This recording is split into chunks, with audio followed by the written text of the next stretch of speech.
Hey, hey, hey. Happy Monday. Come on in, pull up a chair. The Daily Dope is in the air.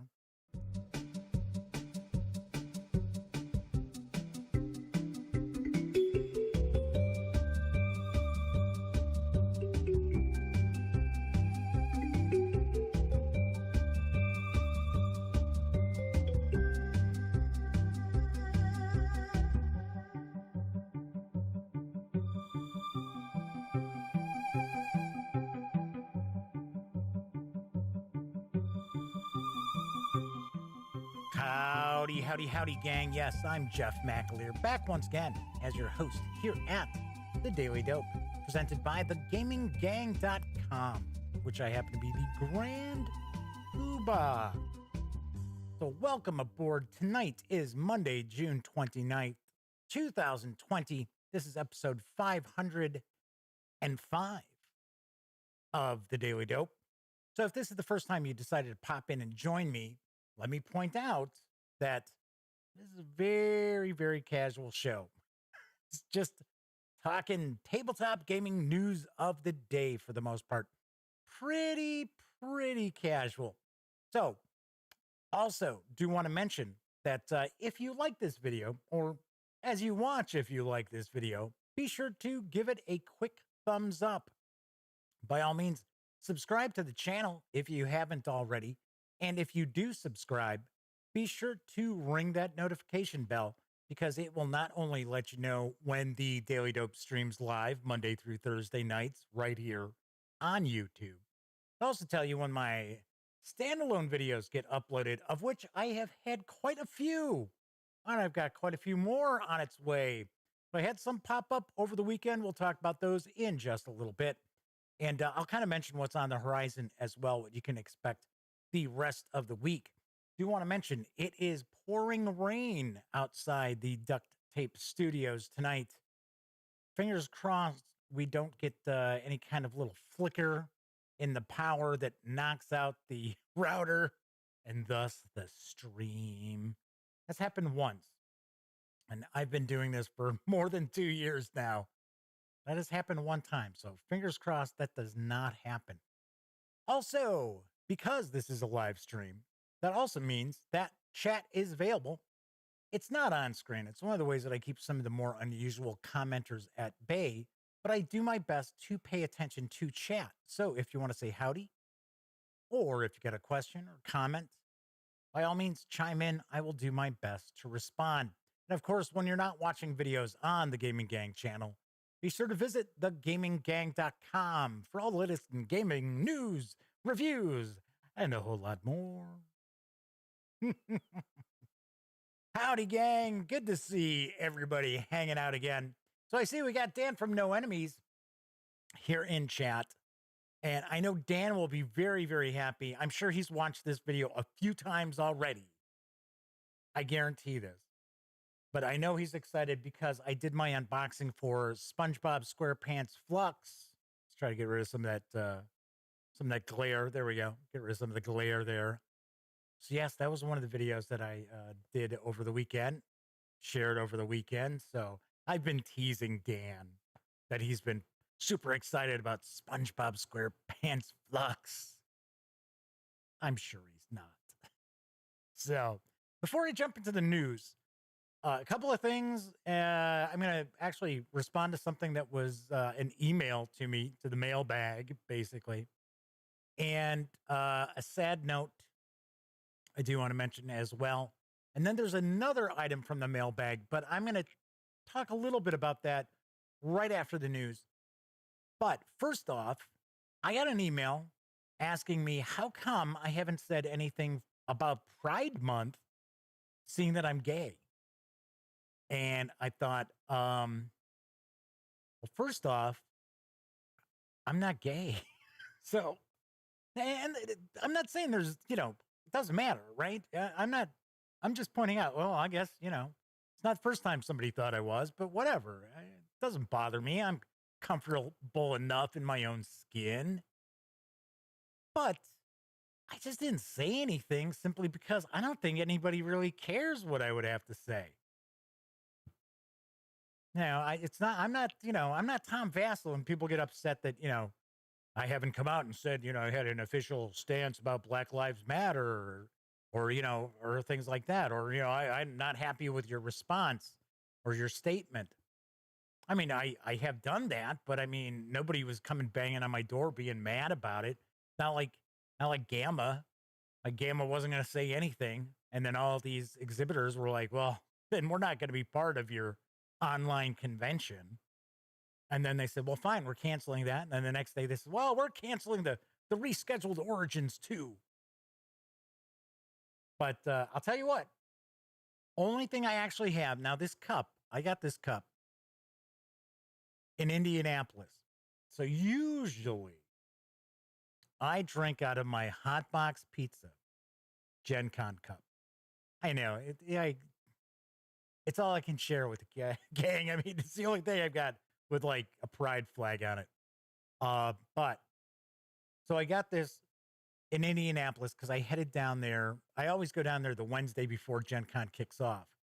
And I always go and have lunch over at Hot Box Pizza, which is right down the street.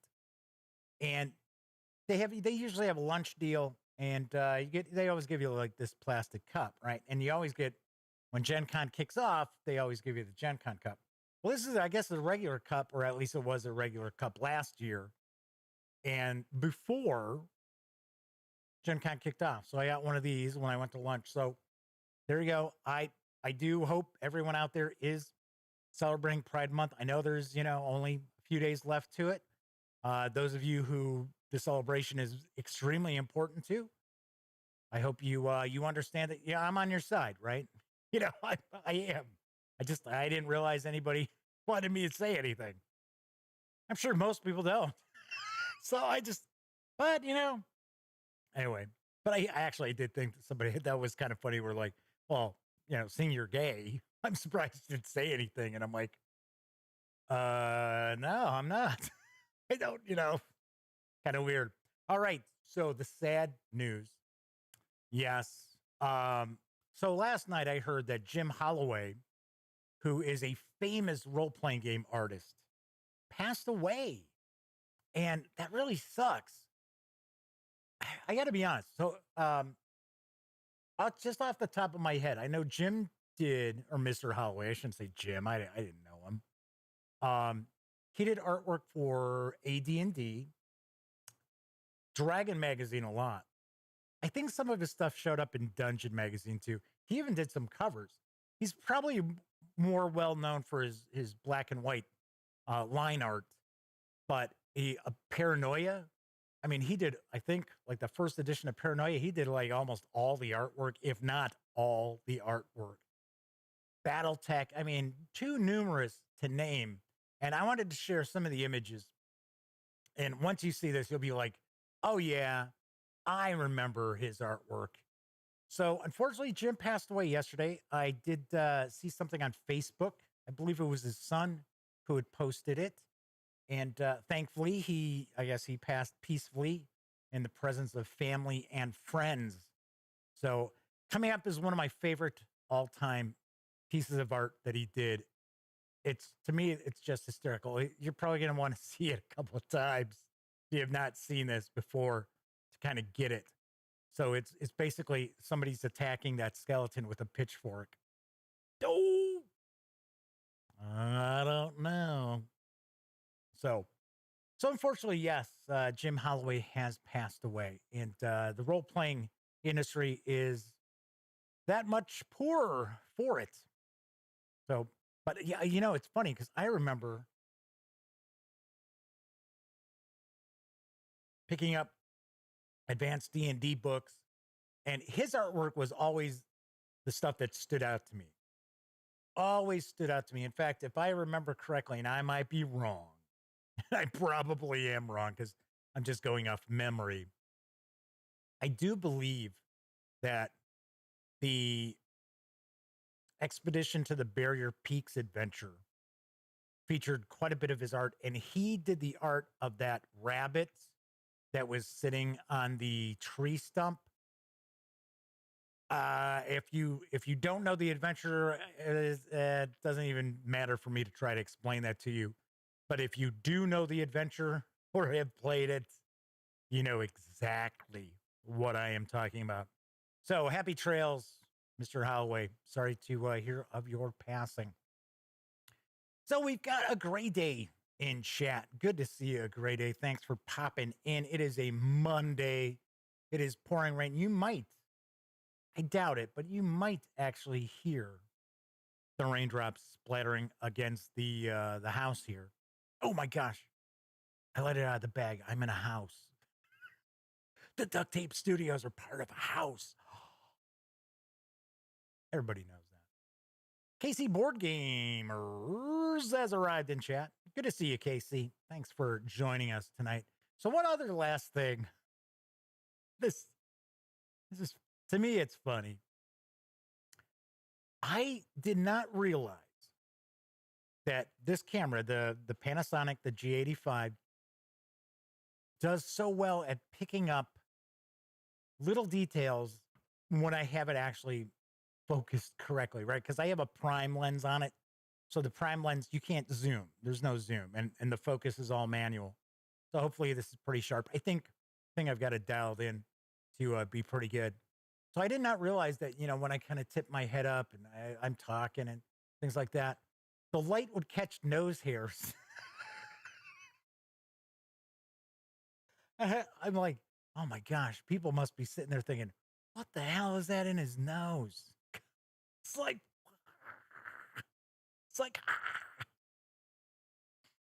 yeah, I did not notice that until I was watching, because usually I just check the video to make sure, okay, so everything was in sync, and then I'll jump to the end just to make sure that YouTube hasn't cut something off from it, because that happens once in a while. And I was like, what the hell? So sorry about that. So Grade A points out that yes, and I did mention this. I think it was before a Grade A popped in. Yes, Jim Holloway did loads of Battletech artwork. Like I said, I believe he did the vast majority of first edition Paranoia for West End Games.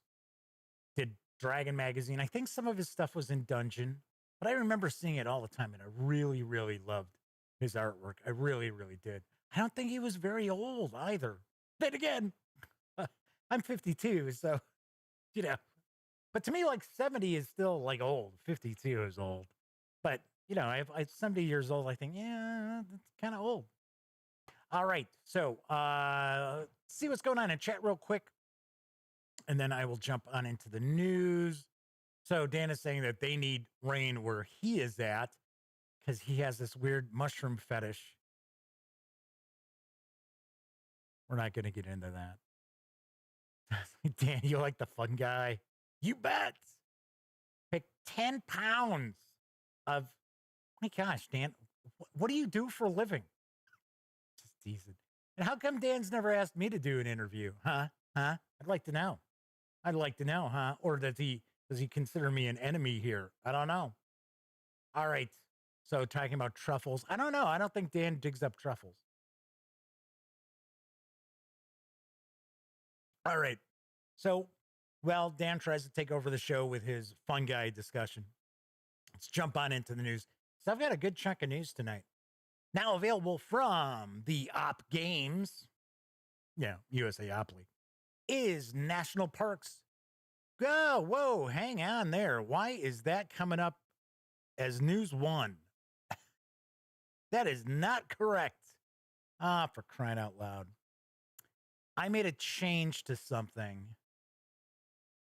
And now it looks like I'm going to have to mess with two of these news items.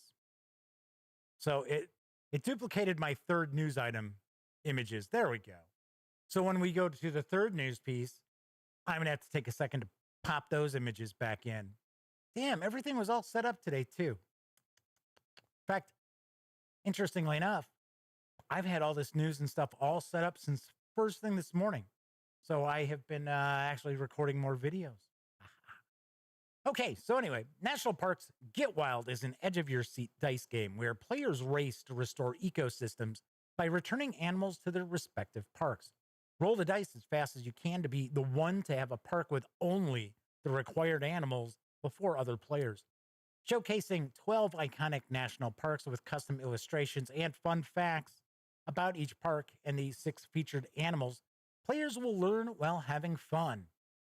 Edumacation? Damn. Who wants to be edumacated? I like learning new things.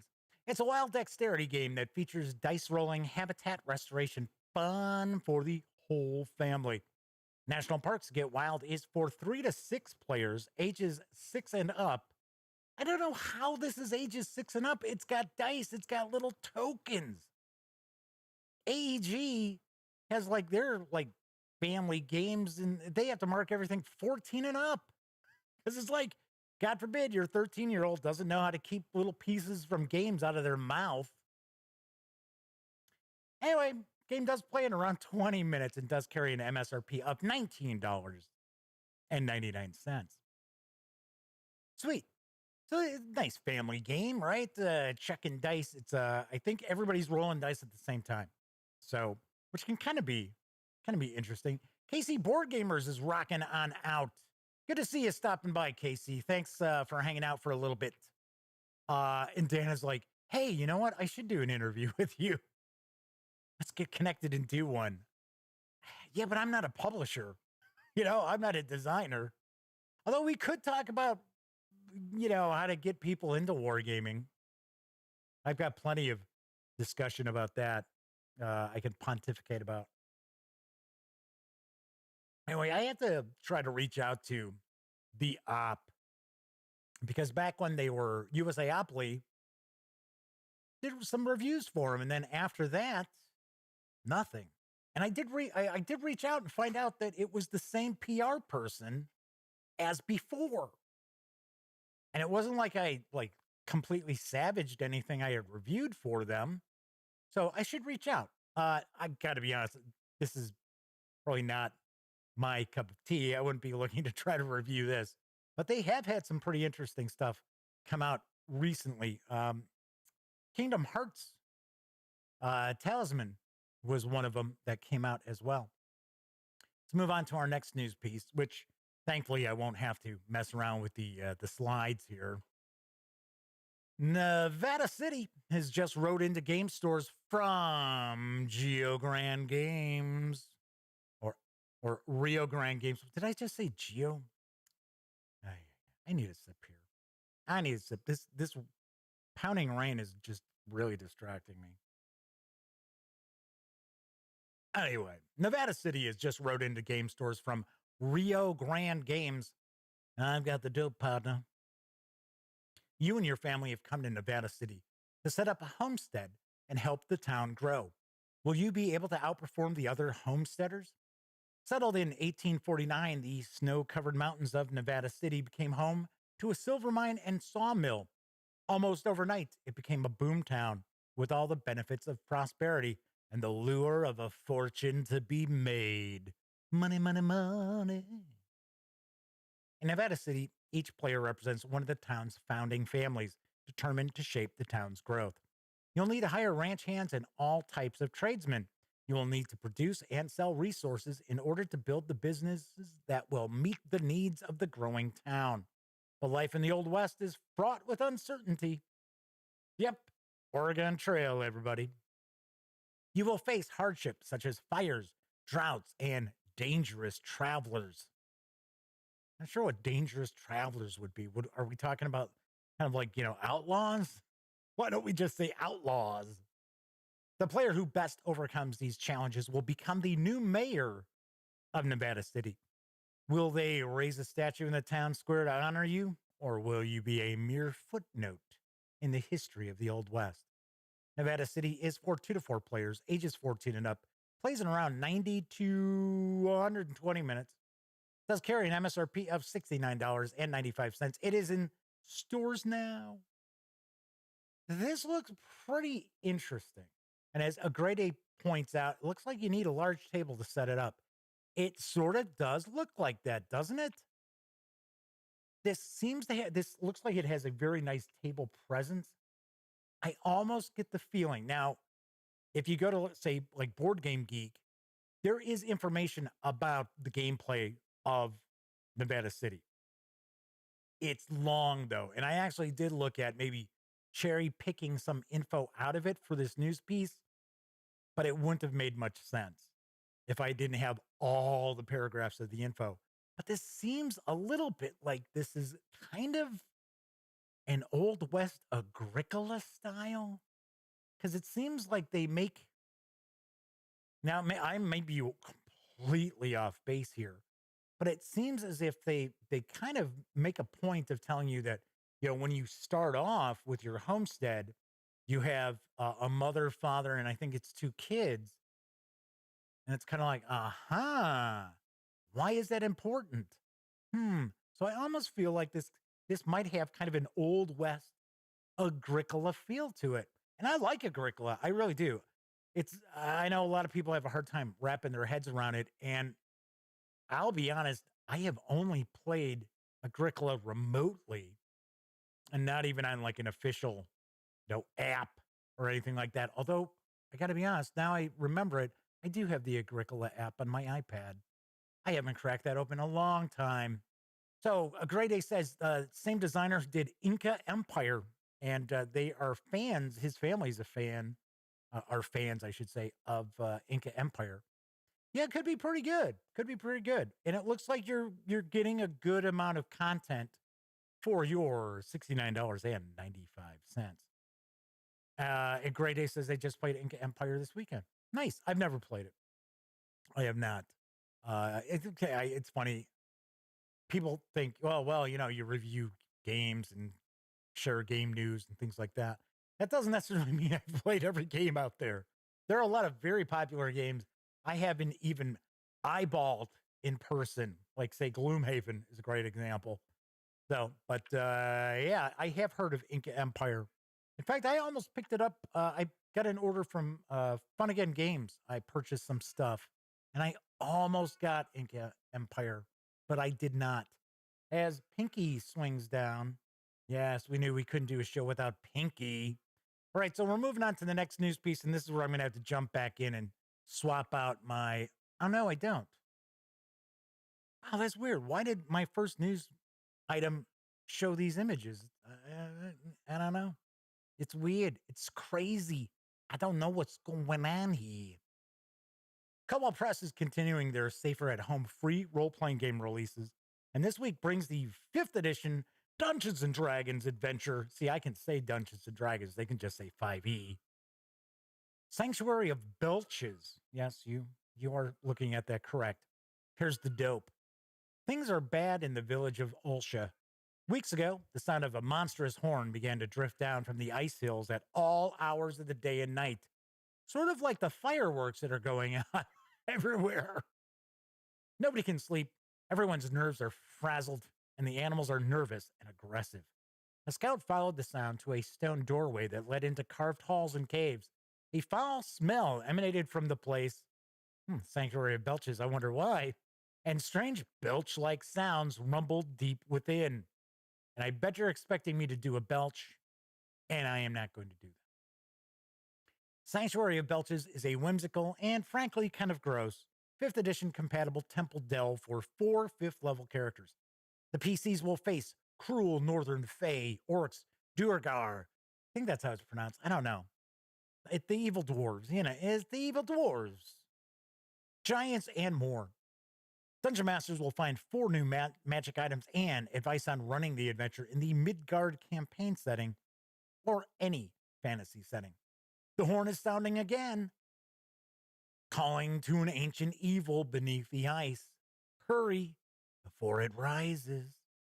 This adventure is, once again, 4 5th level characters. It does feature monsters from the 5th edition monster manual as well as the Tome of Beasts.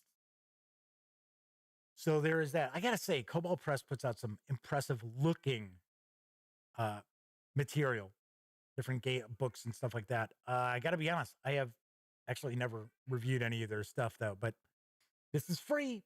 So if you go to the website, they're going to make it a little more difficult for you to get it than, say, Wizards of the Coast was with their stay at home, play at home. So if you go add this to your cart and use the code SAFER at home Belches, all as one word, during checkout, you'll get a free copy of the 25-page PDF Sanctuary of Belches for 5th edition. 25 pages. That's a good amount of gaming material for absolutely free. And I am sharing some images from that. So that is also pretty cool looking. Looks very impressive. So a Grade A was talking about Gloomhaven's on sale on Steam. At least it was yesterday. I gotta be honest, I have heard not so great things about the port of Gloomhaven. I heard it's really, really buggy. Now, I do understand, I think there was a recent update, and I think it added more content as well. But I don't know. If I'm going to play Gloomhaven, I want to play it in its you know, actual board game persona. All right, so let's move along with more news because there is a popular bundle of holding offering which has returned. I've got the dope on the savings with Flying Buffalo's Tunnels and Trolls bundle. Adventurer. Resurrected from September 2018, this Tunnels and Trolls bundle once again features Ken St. Andre's venerable tabletop fantasy role-playing game, Tunnels and Trolls, from Flying Buffalo. Since its 1975 debut, the second fantasy role-playing game ever published, the simple, high-spirited, and streamlined Tunnels and Trolls has stayed in print continuously from the same publisher in multiple editions by the same designer and has remained rules compatible across all editions, an unequaled record of longevity. Having trouble finding players? Tunnels and Trolls is famous for its solitaire pick-a-path dungeon crawls. This bargain price revival presents no less than 11 solo adventures, most in their recently upgraded deluxe editions, along with several game-mastered modules, the 2015 Deluxe Rulebook, which was funded by a Kickstarter project back in 2013, and more. For just $9.95, you get all 13 solo adventures in this revived offer's solitaire collection, retail value $53. You receive the fun 64-page manga-style set of Tunnels and Trolls Quick Start Rules, produced by Tunnels and Trolls Adventures Japan, where Tunnels and Trolls is big, as in big in Japan. It actually really is. Tunnels and Trolls is very popular in Japan. This is the English translation, thank goodness. It's a perfect intro to the game, and this booklet gives all the rules you need to play the solos in the collection, plus a solitaire and 2 game-mastered scenarios.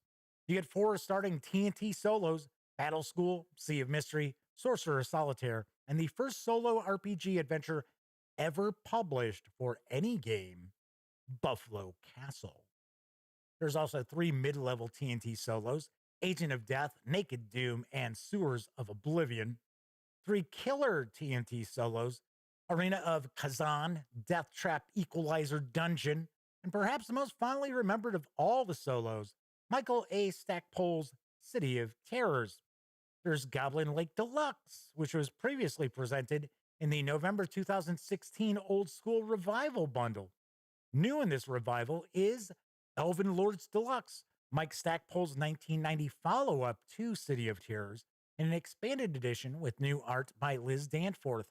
If you bought this offer during its original run, you're automatically going to get this as well. If you pay more than the threshold price of $21.18, you'll level up and get this revival's entire Game Master collection with 10 more titles worth an additional $53. You get the latest and greatest version of the rules, the complete 386-page Deluxe Tunnels and Trolls core rulebook, plus the Deluxe GM screen. You get Monsters, the 1976 first edition of Ken St. Andre's standalone spin-off game based on Tunnels and Trolls that lets you play the monsters guarding your dungeon home from so-called heroic intruders. You get the Adventurer's Compendium, an 88-page collection of 9 solo adventures and 3 game-mastered scenarios unearthed from Sorcerer's Apprentice magazine. 4 classic TNT game-mastered scenarios, the complete Dungeon of the Bear, Dwarf World, 7 challenges of Cartagon, I think it's pronounced. Looks like it's Cartagon. And Uncle Ugly's Underground Doom. See, that one's easy to pronounce. Also, new in this revival is the Vault of Kahor, a looting expedition into a tomb of ancient vampire lords. Ooh. Once again, if you had actually gotten this bundle back in 2018, you're going to get this for free too. These savings do run through July 13th, and 10% of your payment after payment gateway fees will be donated to this offer's pandemic-related charity, Direct Relief. If you have never played Tunnels and Trolls, if you have heard about Tunnels and Trolls, and we're like, I don't know, there's so many role-playing games out there, let me entice you. I think Tunnels and Trolls, even though Flying Buffalo, you see, part of the problem with, I think, Tunnels and Trolls is Flying Buffalo Games, which was the late Rick Loomis ran it, who he was a nice guy, don't get me wrong. He just, what, you know, even if you look at their website, you're kind of like, and they've actually cleaned up their website a lot. Their website used to be just god awful. It looked like, 1987 had called and said, hey, where did you get these modern designs for your website? But I don't think it's been promoted and marketed as well as it could have been, because this is a really fun system. And it is very different. It is a very different system. It's easy. It's easy to jump into. But the actual combat is very different. It's unlike any other role-playing game, at least fantasy role-playing game out there. And there's kind of a cooperative aspect to it that you just don't see in other games. And combat does run relatively quickly in the game. One problem that I have seen, because I have read quite a bit of Tunnels and Trolls, never did a review of it, but when your characters get more powerful, I think the combat starts to kind of fall apart. I think the combat system that's in place does a much better job with lower level characters than with like more powerful characters, which interestingly enough tends to be the case with a lot of role-playing games. Pathfinder, Dungeons and Dragons, and maybe part of that is some of the higher level adventures just haven't been great over the years. I think it's probably a lot easier to design adventures for lower level characters than it is to sit there and be like, okay, well, these guys are 15th level. Now what do we do? I wonder. But this is great. I mean, honestly, for, $23, not even $22, $21.18, you can get just a ton of Tunnels and Troll stuff. And there are all these solitary adventures, which is a really big deal. Do want to point out the Dungeon of the Bear, which I couldn't find a good sized image of the deluxe edition. So I'm actually sharing the cover of one of the books, because originally it was broken up into like 3 books. It is an excellent old school adventure. So even if you were looking at, say, running Pathfinder, D&D, something like that, it is an awesome adventure. It's not that difficult to port over either from Tunnels and Trolls to other systems also. So I know I'm just, I don't want to twist your arms. So I'm just saying this is a great deal for a really good system. And I got a soft spot for Flying Buffalo Games, because we used to play the hell out of Nuclear War. So if you have not played Nuclear War, you really owe it to yourself. It is a riot. Nuke 'em till they glow. Yes, nuke 'em till they glow. That's what we used to chant while we were playing in high school. All right, moving right along. I see Flaming Huron has arrived in chat. Good to see you, Flaming Huron. Grade A is mentioning that the Gloomhaven for PC did get a recent update that has improved it. Cool. Very cool. Is it still early access? Because I sort of thought it's still early access. It really hasn't been released. So I have still been messing around. We'll jump back into the news in just a sec. I have still been messing around with Battle Brothers. So, boy, I tell you, I'm really waiting. That has some DLC coming out soon. They don't have an official date, but it's soon. And it looks like it's going to have a ton of content. I'm not great at the game. The tactics for the battles and that, I'm fine. It's just I have just a horrible time recruiting good recruits. I tend to get just crap.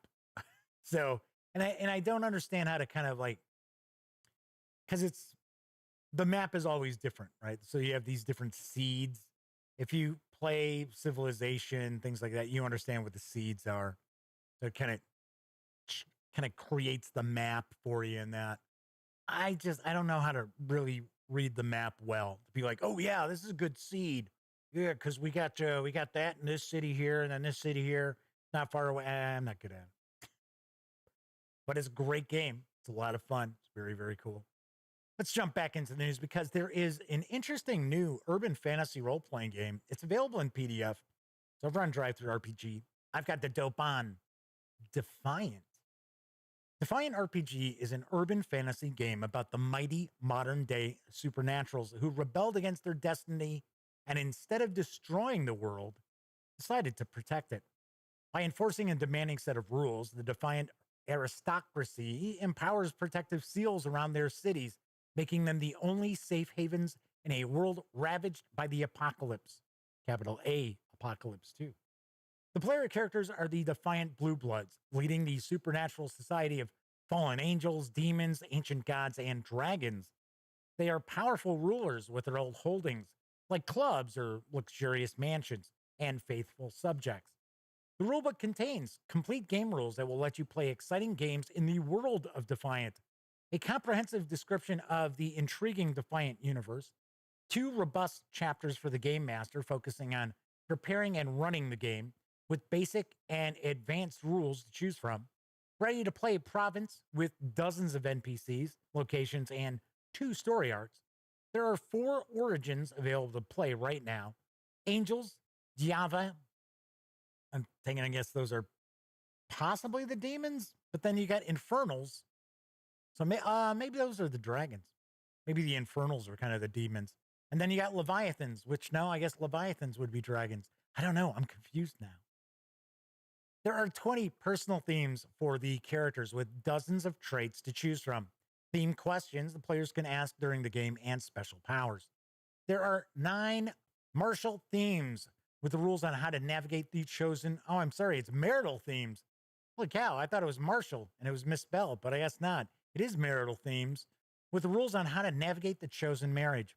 9 court themes with multiple subjects to govern and problems to deal with. 12 great houses the characters may come from with their own creeds and sacred traditions.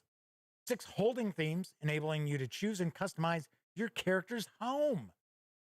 The game highlights there's no simple you succeeded or you failed outcome. There's always a choice, an obstacle, or some trouble involved, but also bonuses, unexpected benefits, and lucky turns of events. Players can influence the story by using different theme questions tailored to playing their chosen themes. The gem character can ask, how am I the center of this event? Or the guide character can ask, who approaches me about my teachings? Instead of skills or attributes, the characters have descriptive traits the players can use creatively. The traits may sound like athletic body. Well, that's certainly not me. Thrives during tournaments, knows how to charm, acclaimed style, and so on. The 660-page PDF, yes, you heard me right. It is a 660-page PDF, which I have the impression is probably for more mature gamers, is available right now. It's at Drive-Thru RPG for $19.90. $19.90 for a 660-page PDF. Yowza. So as you can see, the artwork looks pretty cool. I believe there are about 200 images or so throughout the book. So this looks pretty impressive. So one of the designers, who I am not even going to attempt to pronounce her name, was actually one of the, I should say, maybe I shouldn't say designer, maybe I should say writer, because there are two creators to this role playing game. But she was a writer for The Witcher and The Witcher 2. So those are some serious credentials. And she was one of the main writers for The Witcher and Witcher 2, not just somebody who was like, oh, yeah, well, I cleaned up, some of this. No, no, no, no. This looks really cool. This does look very, very impressive. I guess it's been in development for about 3 years as well. So nice. Very, very nice. I don't think it'll be like, I think it'll be pretty tough to see a physical copy of this, seeing it's 660 pages. Maybe if they divide it into 2 books. I don't know. I don't know, but it is available from Game Machinery. All right, my final news piece. There is a new Glorantha-related campaign pack. I don't want to say RuneQuest because you don't necessarily have to play RuneQuest to play Glorantha. It is available in PDF. I've got the dope on Secrets of Dorister. Secrets of Dorister is a campaign pack set in the fabled land of, obviously enough, Dorister in Greg Stafford's Glorantha. Inside, you're going to find a gazetteer of, what the hell? I bumped that, changing it off. Inside, you'll find nothing. You'll find me. You'll find a picture of me. Inside, you'll find a gazetteer of over 100 places with a map of Dorister and nearby areas and maps of key places in Dorister. Descriptions of 40 personalities, both of Dorister and the surrounding borderlands. 25 types of monster, of animal, vegetable, and mineral types. Oh, I hate when I have to fight those minerals. Write-ups of 9 organizations. RuneQuest write-ups of 8 cults, including adapting the cult of Humet to Dorister. New abilities for Illuminates and a description of illumination. Isn't that just lighting? Oh! And its various schools. There are 15 magic items, encounter tables of all the important areas of Dorister, sample campaign and scenario hooks, extended RuneQuest rules for high-level adventurers. I don't really have levels in RuneQuest, though. Tips for playing high-level adventurers and NPCs. Based on the write-up of our Dorister campaign with a great deal of extra material, this covers the land and peoples of Dorister and its borderlands. This is, I have it from Chaosium, but it's not necessarily from Chaosium. This is part of the Johnstown Compendium, which is sort of the drive-through RPG, almost like Storyteller's Vault and Dungeon Masters Guild. So, but Chaosium is involved in it. Just anybody can't just throw something up there and try to sell it. But the 259-page Secrets of Dorister is available through Drive-Thru RPG for $25.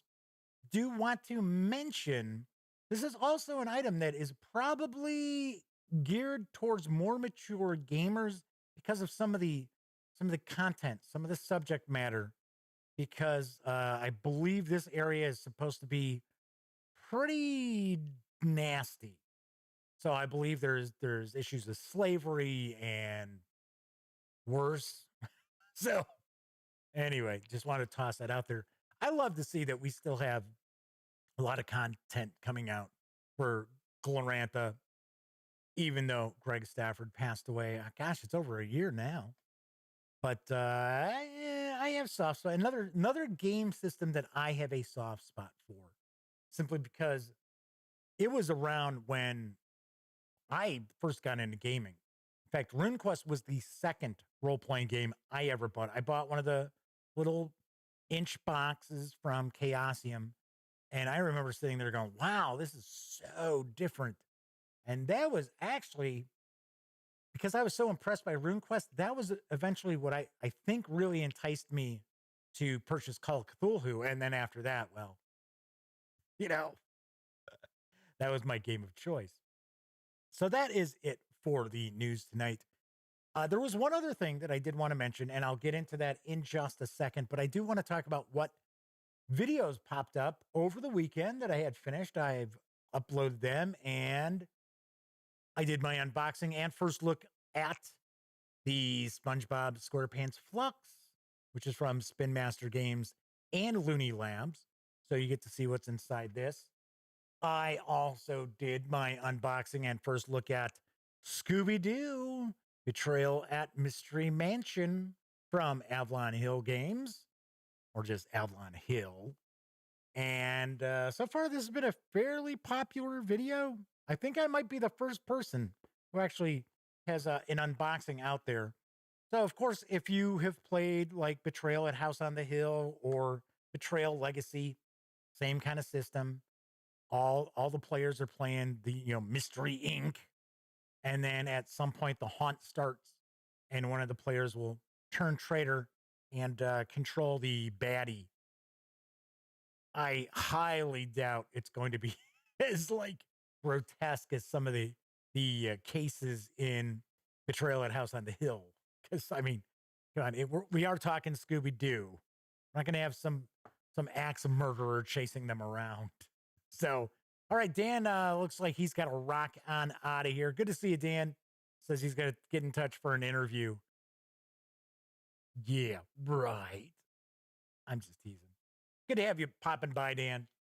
Also, I did my review of Enemy in Shadows, which is for Warhammer Fantasy Roleplay 4th edition. And so I did my review. I did a page through so you can get to see it in all its glory. Although I already did a page through, but I like to do that when I'm doing my reviews. Really, really enjoyed that. And then I also, now I made this public today. I reviewed and paged through the Call of Cthulhu 7th edition Investigator's Handbook from Chaosium Inc. So I got my review of that. I have my Keeper's Guide review coming this week, and I will have the Keeper's Screen review probably over the weekend. And before I forget, this is from Cubicle 7 Entertainment. I don't want to forget my friends over at Cubicle 7. All right, so that is what I had released. I hear Pinky's back down here again. And suddenly started dropping some frames. Strangely enough, and once again, to me, I think this is really a YouTube thing. And it seems once we hit like 50 minutes to an hour, things get a little wonky on YouTube's side. So we didn't get any drop or anything like that. We didn't get a ton of drop frames either. But if you were watching, you may have seen a little bit of a hiccup there. All right. So before I go, there was one last thing that I did want to mention. I tackled something earlier in the show that somebody had asked me about in an email, kind of asking the mailbag, right? Sending it into the mailbag. I had a question that I thought I would address real quick. And I was asked, do companies get pissed when I give a game a not so hot review? Or words to that effect. And the reality is almost nobody. I know a lot of people would be very, very surprised by that. For one, I no longer really do any like overly negative reviews just because it's not fun. I don't want to waste time doing that. I only have so much time to put content out. So unless it's something that I really think it's important that people be aware of is crappy, then I just take a pass. And then I think people over the years have kind of gotten to the point where they know if they see me do an unboxing for something or like a page through, but then they never see a review, that's kind of a giveaway that I didn't think it was all that great. But for the most part, I have never actually, okay, I'll take that back. Not never. Well, me personally, I have not had anyone get mad at me for a review. I'm sure there are companies out there who weren't happy. And I'm sure that, probably ended my relationship getting review copies in the future from some of these companies. But, whatever. I have to be honest. I don't look at it.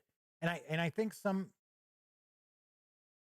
I think some reviewers out there, especially those who are newer to this, are way, way too forgiving. And you see a lot of it. And you know, I got to be honest, companies are going to be more apt to send review copies to people who are always like, "Yo, this is great. This is awesome. This is excellent." As opposed to somebody who's going to say, I mean, it was all right. I think maybe these kind of people, you know, these kind of gamers will like it more than gamers like me. But only once did I have somebody really pissed off, but they weren't pissed off at me. Now, this was back when Elliot Miller, my best friend, who I talk about all the time. And if you've watched our Extra Life charity events, Elliot's always part of them. But you know what? I bet you that's one of the reasons why somebody thought I was gay, because I talk about Elliot a lot. Well, okay, maybe that was it. Oh, I better warn Elliot. Hey, sorry, man. I think people are thinking you're my boyfriend rather than my best friend for 40 years. So don't. Anyway, so he did a review of a game, and if you follow the show, you may have heard me mention this before, and it was called Rowboat, and it was from Moose Stash Games, and we were pretty new. I think we probably had less than 50 reviews out there, maybe fewer than that. And they had reached out and asked if we wanted to review this. And it was a game that was being carried in, I don't want to say like Hallmark stores, because I don't think Hallmark stores carry games, right?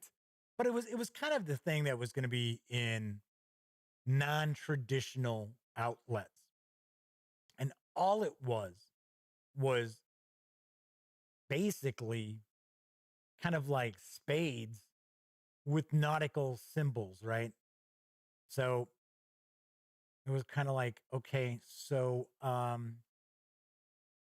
well, I I played it and I was like, and Elliot was kind of like the sort of guy who's like, yeah, I don't care. He'll play anything. He'll review anything. And he didn't even savage this, right?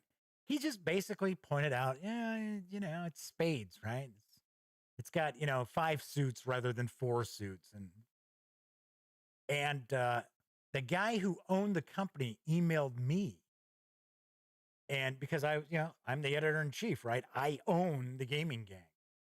And, of course, I would look over Elliot's articles and stuff sometimes. So I guess that makes me editor, right? And he was ballistic. He was so pissed that Elliot had given this like a 4 or a 5 out of 10. And he's like swearing in the email and that. I was like, dude, I was like, get out of here. It's like, who the hell do you think you are? Because he was just like, it was just insane. It was hysterical. Every once in a while, I joke around with Elliot just out of the blue, out of nowhere. I'll be like, rowboat. He's like, oh, that piece of shit. So Flaming Heron says, a lot of good videos uploaded over the weekend. Really did love Enemy in Shadows. Looks good and worth a pickup besides having the original first edition campaign in total. So Flaming Heron's got to point out, because I have not read, I think it's something rotten in Kislev or something like that. And then the final part, I always heard parts 4 and 5 of the original campaign are pretty weak, especially because I think something rotten in whatever it's called, whatever city it is, actually kind of has nothing to do with the Enemy Within. So I don't know. I have never read it. I have kind of peeked a little bit at Power Behind the Throne, as well as Death or not. Yeah, it is Death on the Rake. I was going to say Death on the Rake. Hey, wait a second. That's an Agatha Christie story, isn't it? But Death on the Rake should be out very soon in PDF. I'm waiting for it. And so Flaming Heron says, I saw someone say the same thing about 2 brother YouTubers. Guys can't be friends or related now. I guess not. I opened the show by mentioning that somebody had sent me an email saying, "How come I haven't said anything about Pride?" Uh, I don't think anybody really looks to me for that kind of stuff. But yeah, so I swapped out cups. There we go. So I will drink out of this cup from now on. I am an ally. I always have been. Kind of surprised.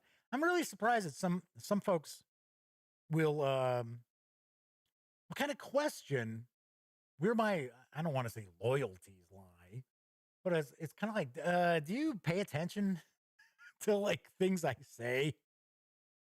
You follow me on Twitter? I think it's pretty obvious where I'm coming from. Anyway, I don't get into politics on this show, or at least try not to. But um, I think people should realize that I am left of center. So anyway, so what's coming up? What other videos do I have? So the alpha, which is from Bicycle Games, which I don't have right here, is another video that's coming this week. These just showed up. I think I'm going to say these came in on Friday because I don't think I've shared these with anybody. Here we go. Got to go reach over to the my to-do table, right? You've seen the behind the scenes on episode 500, my kind of like to-do table. So I will have my Keeper's Guide review up in a couple of days. I will be reviewing the companion to Enemy in Shadows. So I think some people might be a little surprised by my take on this. But also on Friday, I received the arcane spell cards for Pathfinder, as well as the flip tiles, the space station, which I just did a news piece. Wasn't it Thursday? I was talking about the upcoming, I want to say they were the August releases from Paizo, and it had like the expansion to this set. Well, we've got the set. These are the flip tiles. So I got that. And then I haven't even popped it out. And I'm going to open it up right in front of everybody here. The final chapter of the Extinction Curse Adventure Path, which strangely enough, I got the first chapter of it that I shared and did a review of, and I didn't see anything else until this. I'll have to reach out to Aaron and kind of point out, I'll feel kind of silly because people will be thinking, well, Jeff, where's the other 4 parts to the adventure? What's going on here? You're just going to review the first part and the finale? I don't even know if I could review the finale because I don't know what happened after the first part. So that was cool, though. I got some Pathfinder and Starfinder stuff. So I will be doing unboxings of those. Should have one of those up tomorrow. And I think it's actually going to be the flip tiles because I have actually never seen any of the tiles that Paizo puts out. So I'm kind of curious. So I think this would be an excellent fit, not just for playing Starfinder.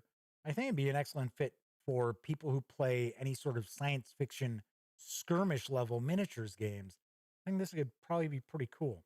So we're going to be taking a look at that. So I've got a good amount of stuff on the horizon as well.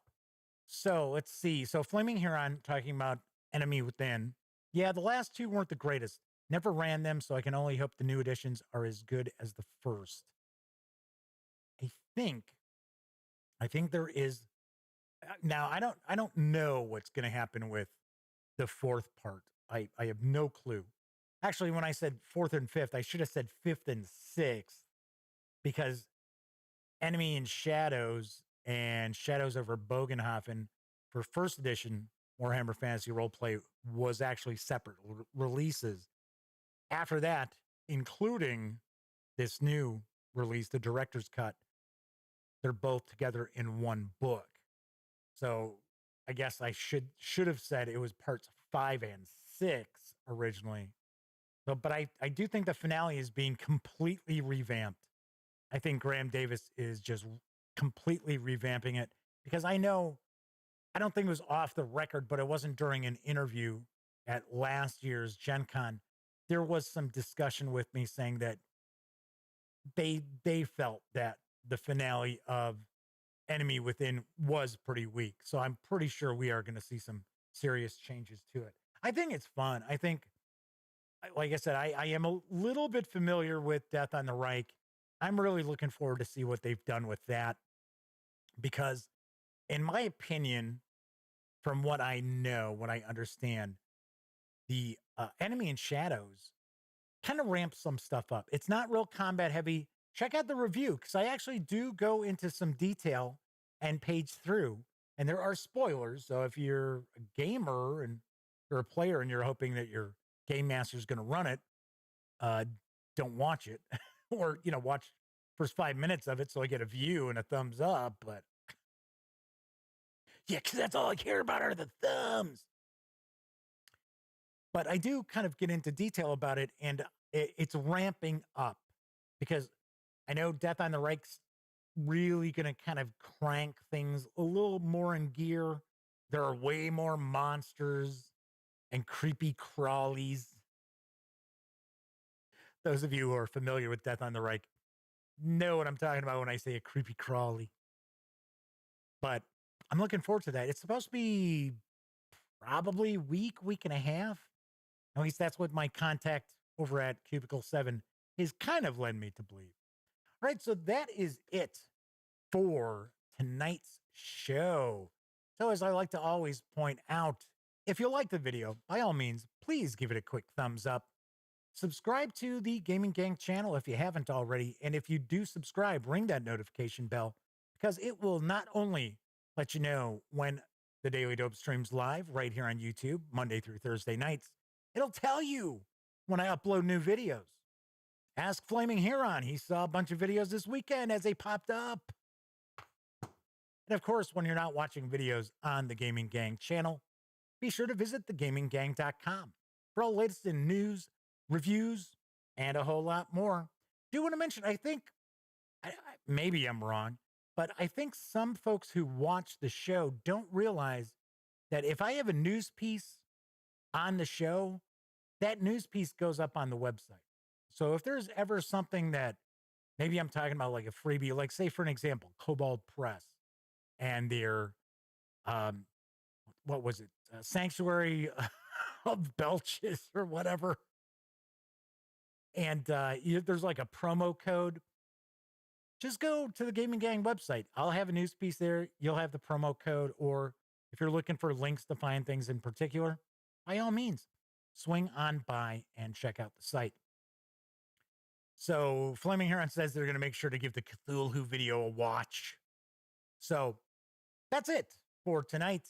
If you were hanging out watching live, thank you very much. Always appreciate those of you who keep me company during the weeknight streams. But then again, if you aren't able to watch live, maybe you watch after the fact, maybe you're even watching on Memorex. I certainly appreciate that as well. Thank you to anybody out there who takes some time to watch any of the Gaming Gang content or visit thegaminggang.com. All right, I will be back tomorrow. So everyone enjoy the rest of your Monday night / Tuesday morning. And as I've been closing in this time of pandemic, be sure to be smart and stay safe.